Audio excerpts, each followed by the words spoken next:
word grip can be quite an active word. I don't know about you, but if I'm going to grip something, there's a certain amount of pressure.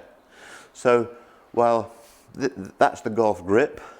They're about £6 each. The way you hold the club can be called the grip, and that's mainly the word that is used. But if I use the word hold, then hopefully I'm suggesting you a slightly lighter grip pressure. If you're in thick rough, of course, I can imagine you're gripping the club quite tightly so the club doesn't twist as you come to the long grass. But generally, particularly in the short game, holding the club is the thing that we want to feel, I suppose, and that's the best word, feel. We're feeling the right amount of pressure. In the old days, they used to say you hold the club about the same pressure you hold a budgie. Well, not that many of us have held a budgie these days, and I think it varies. You can have a bit more grip pressure for a full-blooded drive than a small chip, for instance. But let's just talk at some of the principles and the thing that creates the pattern in the grip, the holding pattern, I would call it. And the golf club maker, in this case an 8-iron, the club maker, the DNA of the swing is in the structure of the club. So when you put the club on the floor, the angle of the shaft, or what's called the lie of the club, varies. This would be a wedge, 6-iron or driver. So that has an impact upon the grip. Now, when I'm standing here and I'm looking at my target, I'm going to aim my club face at the target and the club is going to sit on its sole. So at that point, I'm not really a golfer, I'm just looking at the target, I'm stepping forward and I'm aiming the club. Okay? But if you remember this sort of rap, this rhyme that I had from before, we're going to tip from the hip to build the grip. It rhymes. Okay, so the club is sitting on its bottom correctly. I now tip from the hip and you can see that I can now build a grip. So the fact of the matter is we can't really have a good grip without good posture. So the foundation stone of good grip, good posture, even before you start to hold the club. But once you've understood that the club is a certain angle and you tip from the hip, if I show you my hand and my palm, it's like a square. If I then put a diagonal line across it in broad terms, the club runs diagonally across the palm of the left hand. Okay, so if I show you that there and turn, then I just hold the club. So the whole hand is being used.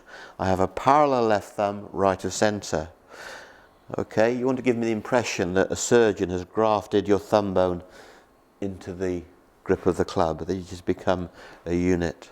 Okay, so if I turn sideways to you can see that there's an angle. So my wrist hinge will change. A wedge will have this sort of wrist structure. A 6-iron will be here and a bit higher, and a driver more there.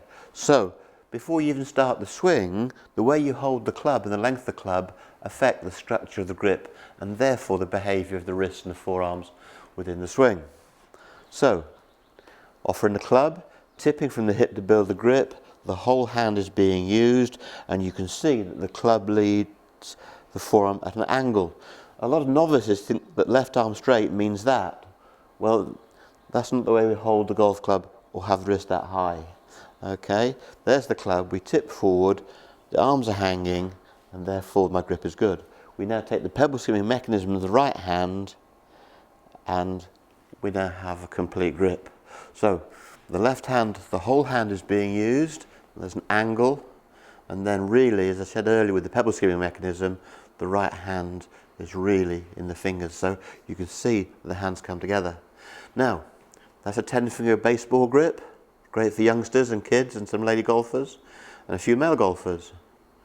Jack Nicklaus has done very well, and has Tiger, with interlocking grip. But most pros would recommend the Varden grip. Now, I don't want to be blinkered or dogmatic about this, but it should be the Varden grip, okay? Because biomechanically, it's the most functional. There are certain weaknesses in having the interlocking grip, particularly if you go deep interlock. It affects the thumb and the hand. And Nicklaus, in one of his books, said the only thing he changed about the history of his life, he just wished that his hands had allowed an overlapping grip, but they didn't. He had to interlock, so he had quite small hands for a big fella. Okay, so there are your choices, all 10 fingers, the baseball grip, the overlapping grip, which I'd recommend and prefer for you, or the interlocking. But if you interlock, don't go deep. If you go deep, you corrupt the wrist hinge at address. If you can shallow interlock, I think you'll be fine. So, you can see already, by offering the club and leaning forward to build the grip, I have determined a sense of posture from which I plant my feet. So you can see that quality of grip and quality of posture are absolutely interdependent. If your grip is poor, you'll corrupt your posture. And if your posture is poor or weak, it will damage your grip. The two live off each other. So it's vital to see that if we offer the club and tip from the grip, hip to build the grip, there's the completed grip, and last of all, we do the feet. Don't make the error of putting the feet in first. You wouldn't go up to a tree and put your feet in, then find your axe is too long, would you? You'd put the axe against the tree, you'd hold it, and your feet would go in last. And you know you've got 13 long clubs in your golf bag. Listen to the club maker. He knows how far you should be from the ball, what height your hand should be, and the angle of your spine. So offer the implement, tip from the hip to build the grip, and take your stance. All right, so there we go. There's the holding pattern. We're holding the club.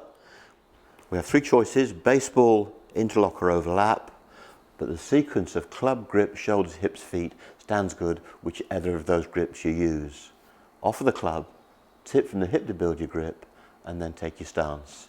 That's part of the pre-shot routine that we're building in the next session.